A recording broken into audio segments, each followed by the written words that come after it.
Hello, my name's Andrew Brooks. Welcome to my YouTube channel. And in this episode, I'm going to be having a press to play chat with my old friend John Heaton and my new friend James Griffiths.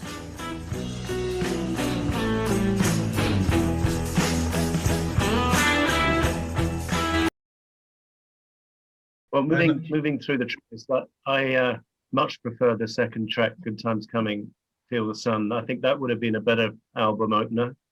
I was speaking to my son Richie just before this review. He said, "Any words of wisdom?" He said, "Good Times Coming is a good track, but on the whole, a very underwhelming album," was his quote. Oh no.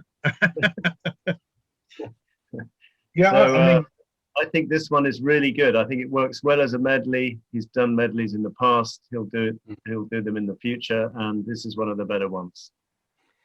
Yeah, I mean, I wonder, was it two tracks that he's decided to merge, or do you think this was a deliberate medley where he's written it as it is? I haven't heard any demos of them separate. There is a long Feel the Sun's just one line, isn't it, really? I mean, it's not a song as such. So I guess he had to tack it on to the end of somewhere. There is a longer version of it, though. There is a demo or a kind of early take of Good Times Coming, Feel the Sun, where the Feel the Sun segment is actually a proper song. As in, it's got, so it's got a verse and a chorus, then a verse and a chorus. And then at some point, they must have decided, actually, let's just tack that down and, just have the main song as being Good Times Coming, and then we'll have this Feel the Sun coda. And it works really well. If you hear that version, you think to yourself, they definitely made the right decision, because I think this is absolutely brilliant. The way that Feel the Sun comes out of Good Times Coming is brilliant. It really is. It just works so well, I think. I'll have to dig out my plate to press, because I'm sure it must have the long version of Good Times Coming in. Yes, it will have. Yeah. I'll have to dig that one out again. But I love the track. As I say, it's probably better than Stranglehold, but I like them both. I'm not sure about a good opener for the album. Maybe I'd say it would be good, because it kind of fades in, doesn't it? They did this thing where they recorded outside, didn't they, around a fire or something? The bit at the start where you just hear them going, "Good times coming." Yeah. I think that was done outside the barn somewhere, and drum entry. Yeah. It sort of escapes being generic in some way, this track. It is 80s, but it's got its own sound somehow. Fantastic bass playing on it, really amazing bass part. And I think who's the drummer? Does anyone know who the drummer was on that track? Yeah, well, for the album or mostly, but certainly for that track, I couldn't tell you. I mean, Phil Collins is credited on the album, isn't he? But no, I don't know who. Oh, hang on a minute. No, it doesn't tell you in the gatefold, does it? No. I wonder if it was John's friend, Chris. We should perhaps mention this incredible gatefold that he did for this, to show how meticulous they were in actually mixing these tracks.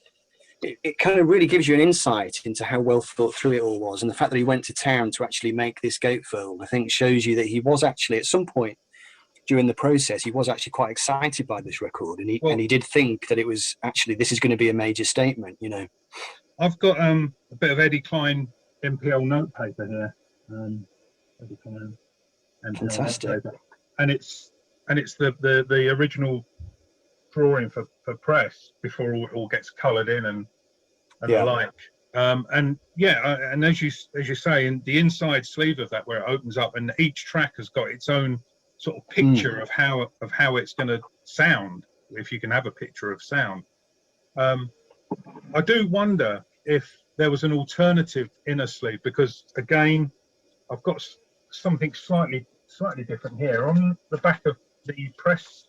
If I can find the right sleeve, excuse me. On the back of press, the single, it's got a photo of Paul leaning on the console like that. And I've got some pictures, and I think I've shown these before, of two people in the same position, but I have no idea who these people are. But it's obviously from the same time, because they're leaning in exactly the same poses as Paul. So I'm wondering if every musician, production assistant, or whoever was then going to have their picture on the inner sleeve. But it's quite interesting to consider that there were alternative photos that they could have had for the cover of this record, because I mean, I think there's one thing that we probably all three of us agree on is, you know, whether you like the music or not, the picture on the front doesn't really work. It's not the right photo, is it, for this record? I mean, maybe for Kisses on the Bottom or something, but not for Press to Play. It's probably the least. He's a 1930s photographer, Hollywood photographer, isn't he? The guy who took it. But yeah, it's the same photographer that took the picture on the cover of, you know, the Queen album, The Works. Yes. And he used the same camera, so it's a black and white shot using the same camera. So again, maybe he was just thinking, oh, you know, that Queen album looked good. Perhaps I'll get him in and do the same, you know. So, but it just doesn't seem to capture the music. What do you think would have been a better album cover statement for a new Paul McCartney album? I think I'll chuck that one to John, I think. That's the question. Well, what? If it wasn't going to be the classic photo there that we saw of the album cover, what alternative album cover could there have been from that sort of period? Picture of Paul singing on the tube. Yeah. What about the 12-inch? The 12-inch of Play. 12-inch of Play. Yeah, does that not have quite a nice Press, photo of Paul? Sorry, of Press. Press. Yeah. It's got. Well, that's the front cover. Oh no, not that. And then Terrible. and then that's the back cover. Yeah. There on the 7-inch single, it's a different shot, but he's still leaning on the same console. I was wondering if that would have been a better album cover. I'm just going through my 45s now to see. Oh yes, maybe it's Stranglehold I'm thinking of. I've got a copy of it here. There we go. Yes. Well, this is it's the same one used for Pretty Little Head and Stranglehold. Yeah. It was the same. Okay. It was the same. So we all agree that Good Times Coming and Feel the Sun is a good track. John would like it to open. Where would you stick Stranglehold? One more thing about the cover. I mean, I marginally prefer it to Broad Street as a cover. I'll say that. But I do detect a slight homage to John and Yoko. Double Fantasy. Yeah. Quite interesting. Yeah. But I agree with you, James. It doesn't really fit the music they're in. So. No. And I think psychologically, it's amazing what a ill-chosen cover will do to the reputation of a record, or even to the reception of an album when it first comes out. You know, think of Driving Rain. How many people would cut that album more slack if it didn't have that terrible, grainy, dreadful picture on the front? Yeah. It just prejudices you against the record right at the outset, doesn't it? Well, I heard Driving Rain before it came out. So before I'd even seen the sleeve, I'd heard the god awful tracks that were on that album. Okay, so we all like that. Talk more talk with the odd spoken voices at the start. Outside was a spaceship. Yeah. I don't know if that's. I did hear somewhere that it's Paul, Linda, and the kids doing it and just speed it up. But as I say, I did hear that they got this vocal group in. Was that the vocal group doing it? Who knows? It's James McCartney doing the Outside There Was a Spaceship, but they've slowed his voice down. Yeah. And it's really strange because it makes him sound like a 12-year-old child with learning difficulties, whereas in fact, he was a sort of 4-year-old child. You know, it seems a sort of odd thing to do really, to make him sound, you know. I should have done what I normally do when I talk to Sam Wiles about stuff where they've changed the sound. I normally play him. I'll slow it down or I'll speed it up to try and hear what they're actually saying. Yes, I've done that. I've done that too with that. Yeah. If you speed up the record, he turns into this really cute sounding little boy. Right. it's really, really worthwhile doing it, because Yeah. you've got this slightly creepy outside was a Yeah. spaceship, it took off into the sky. If you speed it up a little bit, it just turns into this little boy going, outside was a spaceship, it took off into the sky, leaving a trail of smoke behind it. Oh, right. But Yeah. it turns into this behind it, and it I sounds think- a bit creepy, almost like The Exorcist or something. You know? I think the last phrase, and I can't remember what the last phrase is, it sounds like Linda slowed down, and you could all. I think it's certainly a female voice. I'll have to give that. Is it Music is Ideas? Yes, that's the one. Yes, yeah. Yeah, I don't actually like sitting Down down music, which was a Tom Waits quote, apparently. Oh, really? I was wondering where it came from. Yeah. He'd read it in a magazine. Tom Waits had said, "I don't actually like sitting down music," so he thought, "Oh, I'll have that." Yeah. And I'll was it pinch grey flannel trousers or something? Yeah, something like that. It's bizarre, isn't it? Yeah. I mean, this is definitely McCartney goofing off, isn't it? I mean, actually, Hugh Padgham did say that McCartney was really hitting the marijuana very, very strongly during the process of making this album. He said that they used to sort of knock off at about 2 o'clock in the afternoon, and McCartney would eat a sandwich and then smoke about, 3 big joints, and then they'd go back into the studio again, and he would have lost focus, and he would have just, this look would just come over his face, Yeah. And the intro to Talk More Talk, you can kind of hear, this is McCartney in classic kind of smoking too much Stoned. mode, isn't it? Well, I think this was the first album using his new 48-track recorder, so I should imagine he had lots of things that he wanted to play with during the recording of this. You can imagine having lots of different noises and stuff on each track. Yeah, I mean, this track is not a McCartney Stewart track, interestingly. So I've always wondered, is this one of the tracks that he made up on the spot? Because in the Richard Skinner interview, he's talking about the song Press, and he says, there are a couple of tracks where I just went into the studio and I just made some stuff up on the spur of the moment. Press was one of those, and I suspect maybe Talk More Talk was another. He just switched on some drum machines, got some loops going, and just sang some stupid crap into a microphone and then brushed it up, Yeah, I think lyrically it sucks, but as a song, I quite enjoy it musically. Yeah, definitely. Quite good production, not offensive production by any means. No. I just find it an interesting track. I think that's probably how I would describe it. It's an interesting track, and whenever I play it, I think, oh yeah, I like it. I forget I like it until I play it. And then I remember, oh yeah, I do like this one. It sounds like it was probably influenced by something that was in the charts at the time. I've never quite known what, but of all the tracks on the album, this is the one that to me sounds like he's been listening to the radio during his lunch hour, and he's heard something on the radio, and he's gone back into the studio and gone, right, I'm going to try and do something like that. Because this is 86, isn't it? When there's all these sort of, I'm wearing grey flannel trousers, and I don't like sitting down music. And yeah, I mean that's where it all goes a bit wrong, because he smokes a couple of joints on his way back to the studio, so it kind of it doesn't quite turn out the way that it could have done. But but the next track, tell me someone who doesn't like the next track, which is the second McCartney Stewart composition on the album, which is Footprints.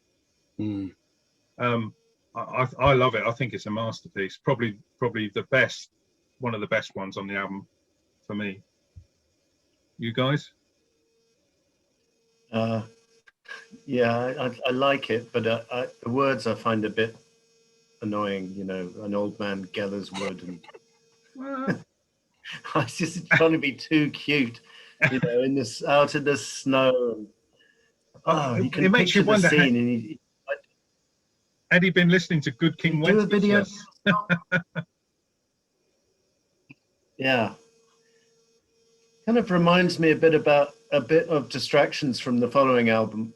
They're both attractive melodies, but they're both a little bit on the saccharine side, too much for my taste. Just a little bit, not much, but we all know Paul is capable of going to that extreme, and I think here he's close to the edge. I don't know. I quite like it, but I wonder one of my favorite ballads. I wonder what percentage Eric Stewart actually contributed to the track. Well, this song, it happened because Eric Stewart turned up at McCartney's house to do some writing, and it was snowing when he pulled up outside. And he went into the house and he said to McCartney, "It's getting cold outside." And that was the first thing he said to him as he sort of went in through the door. And McCartney immediately went, "Get your guitar." and they sat down, and you know, that was the opening line of the song. Okay. And Eric Stewart used that as an example of how organic their songwriting actually was for this record, and why he was so disappointed in the way it had come out, because it did seem like they were just trading lines with each other in a very kind of natural, everyday kind of way, and kind of just sparking off each other. So this, you know, I think this is the most successful song that they worked on artistically. I think it's got a real atmosphere to it and a cohesion to it. So it wasn't one of each, whoever song it was. It wasn't a McCartney song or a Stewart song, and the other one, it was an actual proper collaboration. Then, by the sound of it. Yeah, I mean, I don't know. Obviously, I wasn't there, but it does sound like something which they kind of worked on together and were quite kind of, you know, of one mind. It seemed like, yeah, this is a song that they actually would have done together in unison. And it's maybe one of the least kind of, you know, it's the one that got onto the record with the least amount of clatter and whiz bang production. Yeah, I can see that. It's very. Would you very agree? basic, I mean, it's fairly stripped back. Yeah. John, any words on Footprints? I've already said my opinion. Okay. Won't get another word out of him now. No, he's already. Okay. So moving on to track, the fifth track, the last track on side one. If you're listening to the vinyl, "Only Love Remains." My least favorite track on the whole album. I don't know. I just don't like it. Exactly. Well, for a start, I think it's disastrous sequencing to have that track following Footprints. Two ballads back to back like that, and I think it's got hints of classic McCartney, but he doesn't quite pull it off. Tony Visconti said that he was there for the recording, and he said it was just sensational to hear Paul singing that song, going through it several times, not getting a note wrong. It's definitely got the McCartney magic in there somewhere. It just doesn't quite ascend to the heights of his classic stuff. And it was the one he chose to play at the Royal Command or Variety Show or whatever it was called that year. I seem to remember. Yeah. It was very reminiscent of kind of like Live Aid, where he's just up there on a piano on his own, and you're just waiting for the mic to fail. I think the reason it wasn't a hit is because it doesn't have a hook, really, does it? There's no memorable kind of line, you know, it's just a bit anonymous. It's always reminded me a little bit of the final song from Pipes of Peace, funnily enough, Through Our Love. Yeah. Which is another one of these, it doesn't seem to do anything particularly wrong as you're listening to it, but it doesn't stick in the mind. Like John says, it's not hooked. It's not kind of like, it's definitely not top drawer McCartney. But the thing is, the way he arranged it, you know, with the orchestra and everything, you can kind of tell that at the time he probably thought this was a big number. It sounds like he's gone to town on it. He's gone, this is the show-stopping song on the record. I need to do something special with this one. And he does. He manages to avoid all the whiz-bang production again on this one, actually. It's got a fairly kind of timeless sound to it, hasn't it?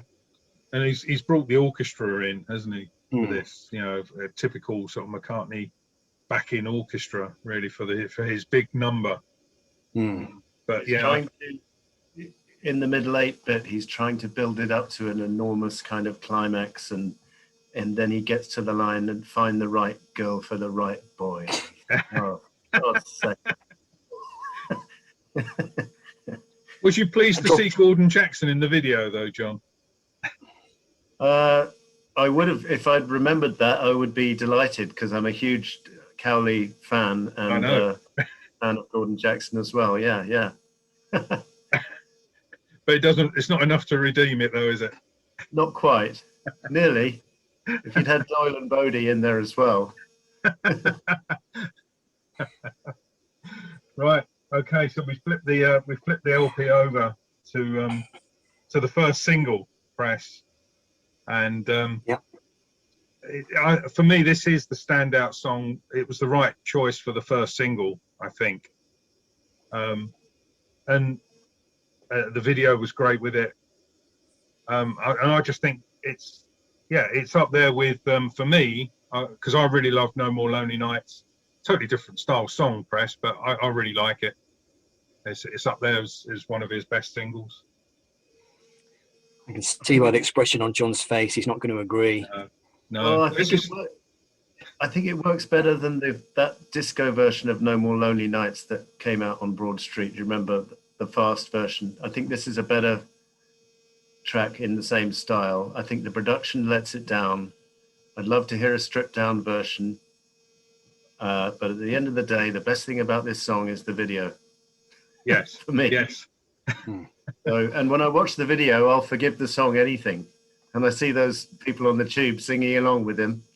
I just think it's such an inspired idea. And actually, with a bit of luck, Andrew, you and I could have been in that video. Whoa, yeah, we could have. We could have followed him down to Tottenham Court Road tube station and followed the film crew, marched our way past the ladies and got in the shot. Yeah, but we didn't. So, but yeah, it's. I'll tell you what I'll do, John.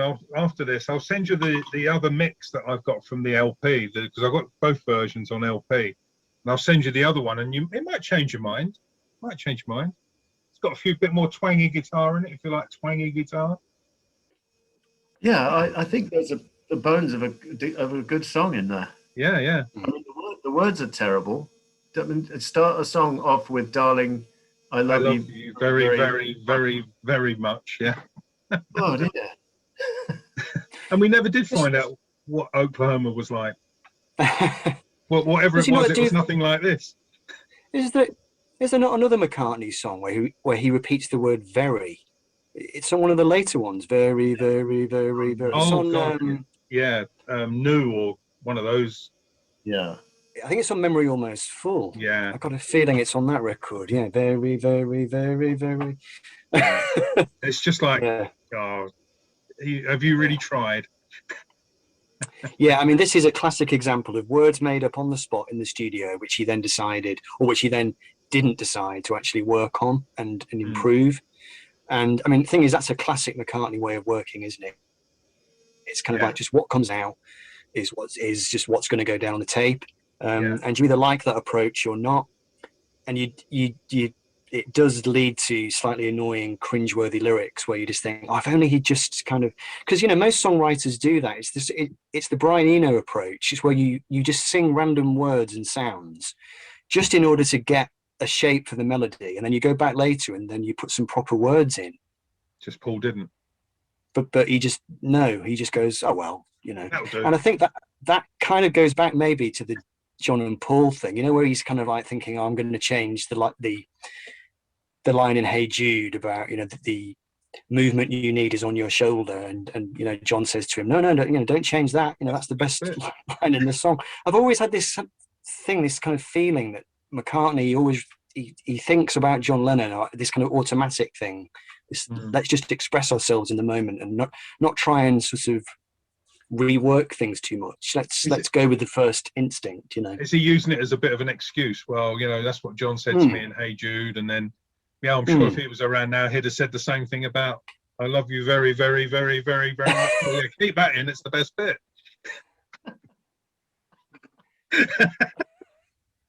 If John, I can imagine him saying that, but with a heavy, sarcastic tone. Yeah, couldn't get much worse. Yes.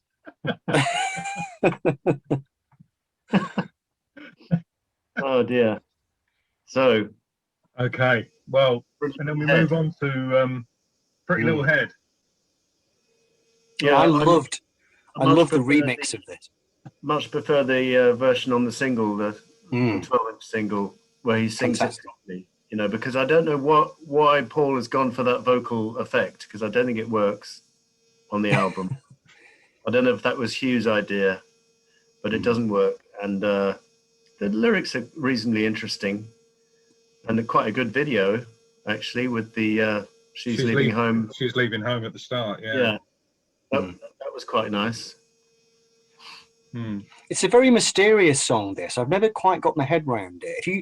If you try and imagine Paul McCartney and Eric Stewart sat down with guitars, you can kind of see how they would arrive at most of these songs. But Pretty Little Head is one. You think, where the bloody hell did that come from? They kind of sat there going, Hillman, Hillman, Hillman, whoa, whoa. It's probably going to be a bit of this again, isn't it? But where did that come from, and what made him go, right, let's turn it into this? You know, if you imagine all these weird kind of ethnic sounds and weird choral stuff going on. It's a really interesting track, really. Ursa Major and Ursa Minor. Great. Yeah, it's that kind of Ue Le Soleil thing again, isn't it? That kind of just that random cosmic hippie kind of thing, which McCartney loves to do sometimes, you know. Yeah, like you guys said, I actually prefer the 12-inch. I can't stand the album version. I've always hated the album version. But I really like the 12-inch mix, the 12-inch version.